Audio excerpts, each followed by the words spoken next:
I'm black and I hate black people. I know I'm not joking. I hate black people. You can't even see them when it's dark. Like, there's nothing good about being black. And no, white people are okay, Chinese people are okay, but black people, they're so stinky and they're horrible, horrible people. Like, there's no reason to keep talking like this, because of course I'm not being serious about that. I'm trying to highlight just how ridiculous and arbitrary it is to identify race as being true. It's not a truth of reality, it's arbitrary. You are bringing yourself down to the level of an ignorant racist, so-called racist, when you are saying that race is real.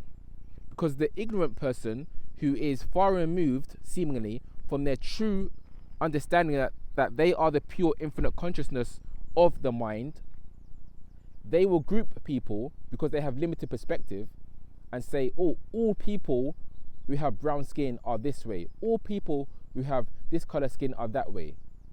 That's what the racist does. So when you are labeling all people as being so-called white or so-called black, when it's completely arbitrary, you are on the same level as them. You have the capability as being as racist as them, because that's how you group people. That's the level of ignorance that you are in. So you are in the same world as them, the race world. And you probably scoff at the idea that some people would say, there's no multiple races, there's only one race, the human race. Why do people say that? Well, they say it because it's true. So you are again choosing to be in ignorance when you scoff at people who say there is only one race, the human race. And that's on the physical side. But in truth, we could take a step back and see that there is only one consciousness. It's not even the human consciousness, it's just consciousness. In the same way you have one dream but different things in the dream, that consciousness that is aware of your dream, that produces many different things in the dream, is the same consciousness that is aware right now that produces many different things in the so-called waking world.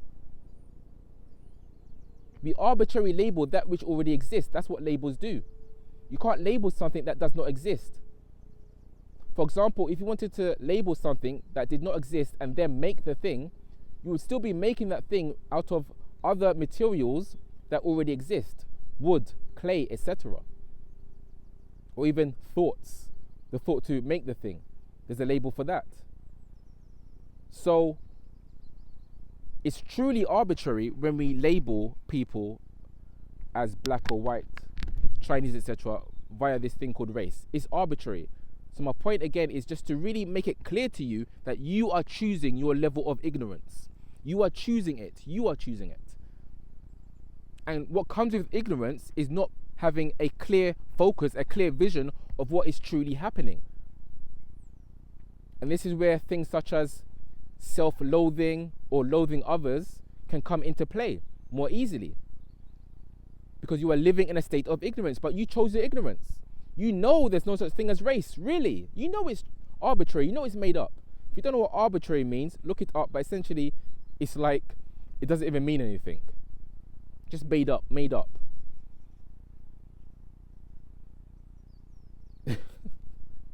I'm laughing because it's just so true. Again, you do what you want with your life. But I'm just being a reflection for you, my fellow expression of consciousness, that you are identifying with the illusion. You are choosing it. Oh, black people this. Oh, white people this. Oh, Chinese people. Oh, you're choosing your level of ignorance. And I don't blame you, quite frankly, because you as pure infinite consciousness chose to experience limitation just as I am. Choosing to experience limitation as another expression of that pure source. The only difference is I chose to wake up to the truth of self, to remind myself who I truly am.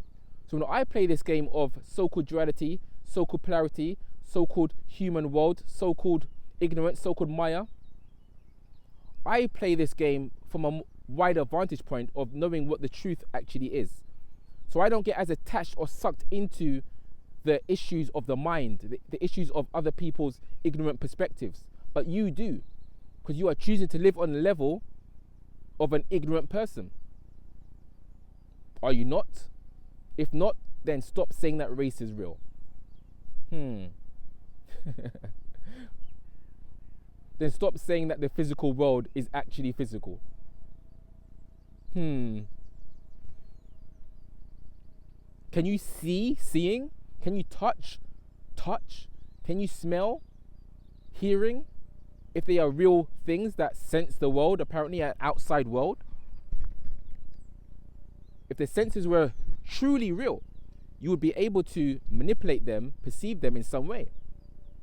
But all that's actually happening is you are aware that seeing is happening or not happening, hearing is happening or not happening. You're just aware of it, the experience. Then again, we arbitrarily label the experiences that we now call the senses, smelling, tasting, etc. It's an arbitrary label. Your ear isn't hearing, your ear is your ear, right? So, are you or are you not choosing your level of ignorance? We all choose our level of ignorance, our level of boundary or being bounded, seemingly, by our body-mind construct. So we all choose our levels because we can't live in this apparent dualistic reality without acknowledging our body, for example. Right? That wouldn't be possible. But still, we choose the attachment, the degree of attachment that we have to the body, to the mind, to the world as being what it appears to be. Because it isn't what it appears to be. For example, going back to your body, if you are truly your body, then explain how you move your arms. Don't tell me what's happening, what you are observing. Tell me how you move your arms.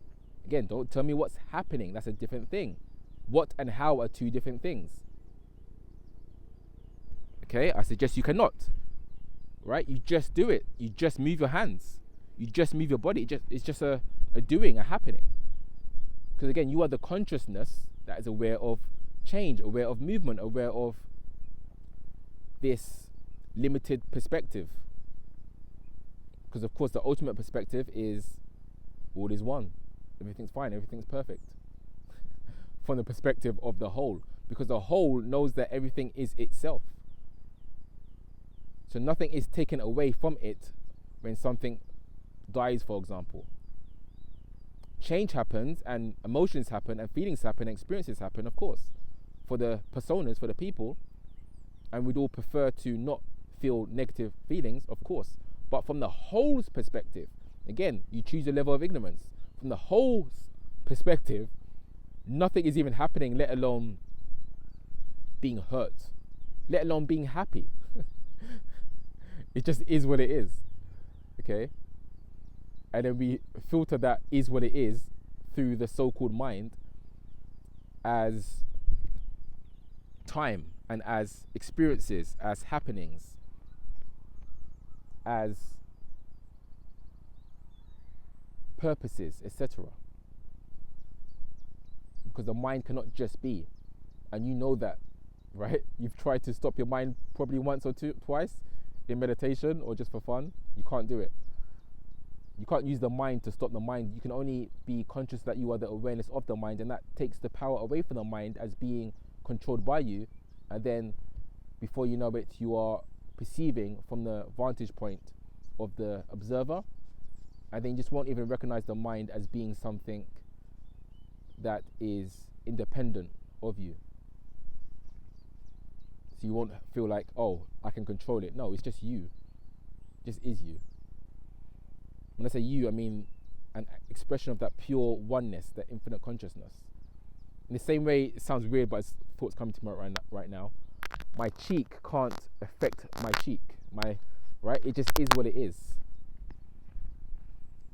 A spoon cannot feed itself. Right? It is itself. Your mind cannot really